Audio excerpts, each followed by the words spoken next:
আসসালামু আলাইকুম। আমার প্রাণপ্রিয় মা বাবা ভাই ভাবিরা কেমন আছেন? আশা করছি ভালোই আছেন। আমরাও আপনাদের দোয়া এবং আল্লাহর মতে ভালো আছি। আজ আমি পাঙ্গাস মাছ বেগুন দিয়ে ঝোল করব। এই যে কেটে ধুয়ে নিয়েছি, তারপর বেগুনটাও কেটে নিয়েছি। প্রথমে আমি মাছটাকে হলুদ লবণ দিয়ে ভেজে নিব পাঙ্গাস। আর রান্নাটা করতে আমার লাগছে পেঁয়াজ কুচি, তেজপাতা, আস্ত জিরা,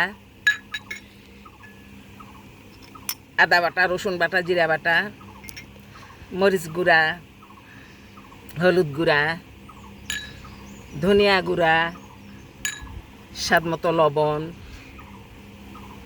রান্নার তেল, সঙ্গে একটু টমেটো কুচিও দিয়ে নিব। চলুন এখন আমি মাছটাকে আগে হলুদ লবণ মরিচ দিয়ে ভেজে নিই। এই যে মাছগুলো আমি তেল লবণ হলুদ দিয়ে ভেজে নিলাম। আর রান্নার জন্য আমি কড়াই চুলিয়ে দিলাম। এখন তেল দিয়ে নিচ্ছি। তেলানি করে পেঁয়াজ কুচি, তেজপাতা। এখন আমি পেঁয়াজ কুচিটাকে ভেজে নিব, বাদামি করে ভেজে নিব। তেলানি পেঁয়াজ আমার ভাজা হয়ে গেছে। এখন আমি পানি দিয়ে দিচ্ছি। যাবতীয় মশলা দিয়ে নিব। রসুন বাটা, জিরা বাটা, আদা বাটা, স্বাদ মতো লবণ, ধনিয়া গুঁড়া, হলুদ গুঁড়া, মরিচ গুঁড়া, মশলা সব দিয়ে নিলাম। এখন আমি মশলাটাকে সুন্দরভাবে কষিয়ে নেব। কষানো আমার হয়ে গেছে। এখন আমি বেগুনটা দিয়ে নিচ্ছি। বেগুনটা আবার এই মশলার মধ্যে কষিয়ে নেব।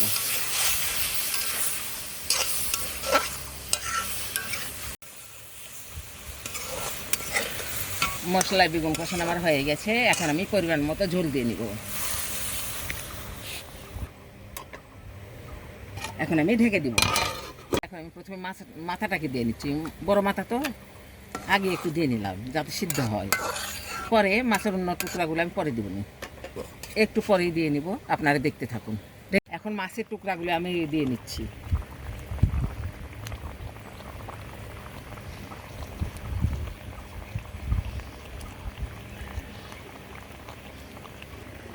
মাছগুলো দিয়ে নিলাম। এখন আমি একটু নেড়ে চেড়ে দিচ্ছি। রেখে দিব। আরও কিছুক্ষণ আমাকে রান্না করতে হবে। তরকারিটা আমার হয়ে গেল, নামিয়ে নিচ্ছি। বেগুন টমেটো দিয়ে পাঙ্গাস মাছের ঝোলটা আমার হয়ে গেছে। আমি একটা বাটিতে নিয়েছি। আপনার ইচ্ছা করলে এভাবে রান্না করে খেতে পারেন, ভালো লাগবে আশা রাখছি। তো আপনারা সবাই ভালো থাকবেন, সুস্থ ও সুন্দর থাকবেন। আল্লাহ হাফেজ।